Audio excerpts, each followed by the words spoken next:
So I have the honor today of introducing Diana. So Diana is 11 years old, and she goes to Sharon Middle School. She's a good friend of mine, a good friend of all of us, and she's going to be speaking about the benefits of eating bugs.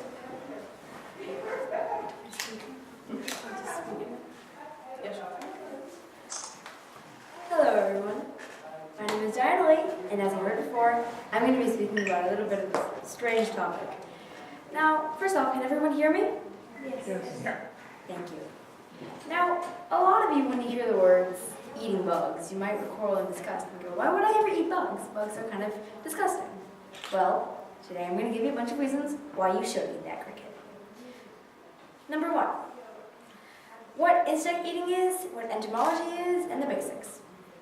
Number two, the history of eating bugs. Point 3, the positives of eating bugs. Point 4, the negatives of eating bugs.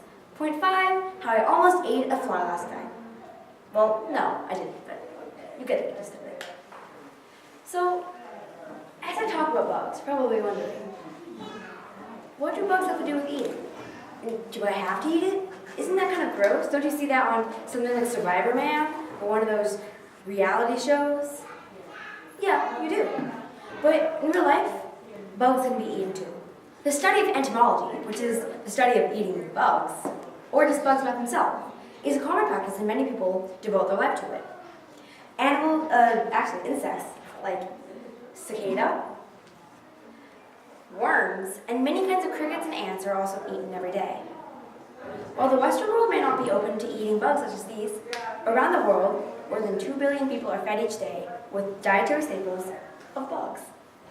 Brings me to my second point. What was the history of people eating bugs?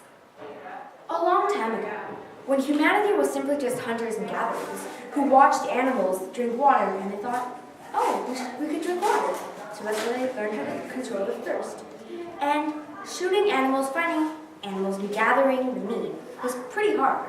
You had to make a spear, you had to kill the animal, you had to dodge the angry mother animal that was bound to eat you, and then take it home and cook it and eat it. But one day, imagine if someone saw a toad eating a fly and said, oh, I can do that, and he catches the fly and he eats it. Well, he isn't very full, it's just one fly. But if he catches some more, he can't get a full meal. And so over time, people realized that bugs can be eaten. They were eaten as delicacies, culinary staples, and a lot of people survived on bugs. Especially in the tropics, such as Africa or many countries near the equator.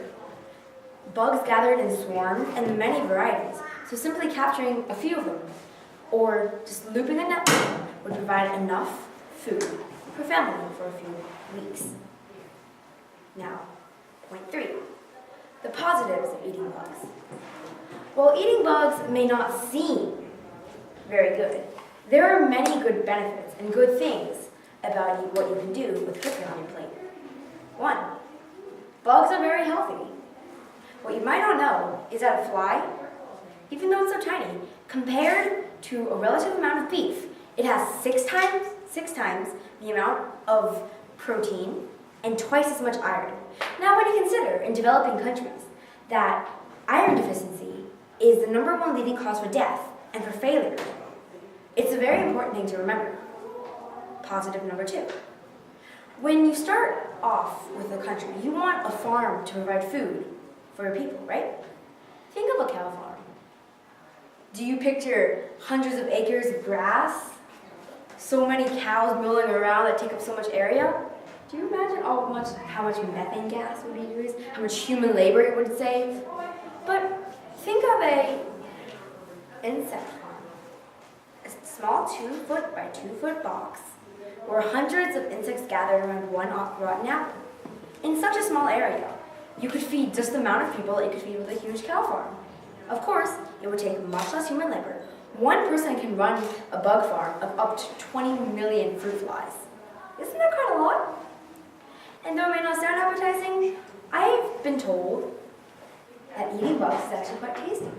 Personally, when I went back to China, I had locust shells. Actually, no, they were cicada shells, but sounds about the same.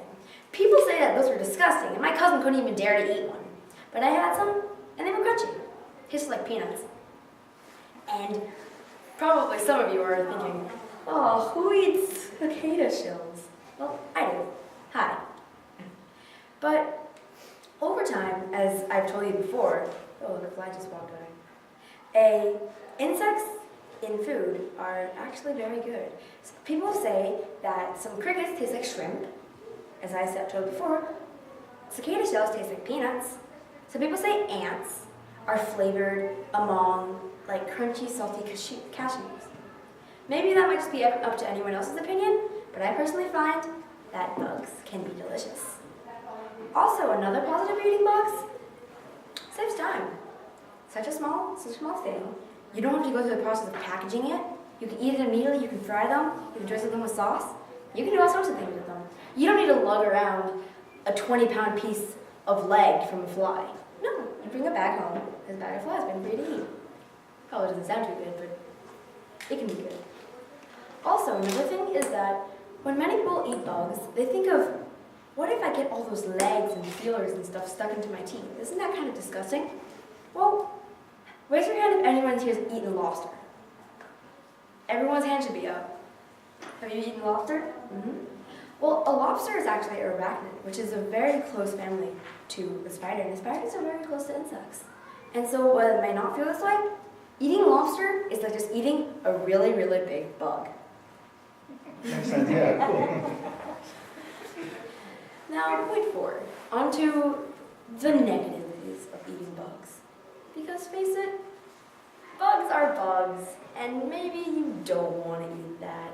And sometimes during school lunches or when you're eating a salad, there may or may not be a dead fly in your Caesar sauce. Personal experience. And you may or may not scream and throw the salad across the room. And honestly, people won't blame you. It's in the Western area, especially in America and England and other places that have been modernized, people have started to forget their bug-eating history. The Romans liked to eat cicadas covered in chocolate. Some people like to eat larvae drizzled in peanut sauce. But here in America, if you go to the nearest Friendlies, will you find fried crickets on the menu? Of course not. And one of the negativities of eating bugs in America is that many people will look down on you. They think it's disgusting. Like shows that I brought up before, like Survivor Man, or any other reality TV shows where they let people into the wild. They rely on people eating bugs as a shock value. When you see someone biting the head off of a ginormous termite, your first instinct isn't to go, oh wow, that looks so yummy, I should try that sometime. No, of course you're going to recoil back and go, ew, it's a termite.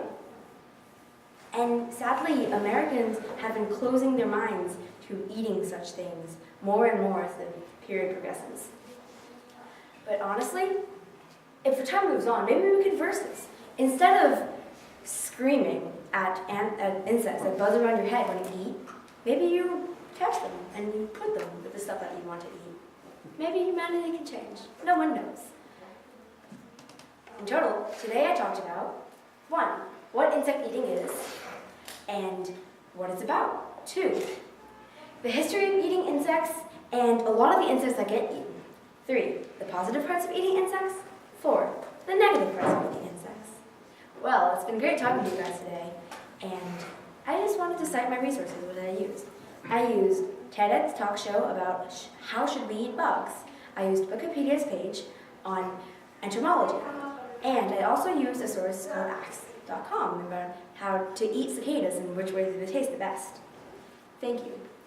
It's been lovely talking to you, and I'd like to introduce our next person. Wonderful Jessica Zhang. She is currently in 5th grade at Cottage Creek School, which is in Sharon, Massachusetts. She likes horse riding, dancing, and she plays the piano. Please give her a hearty welcome.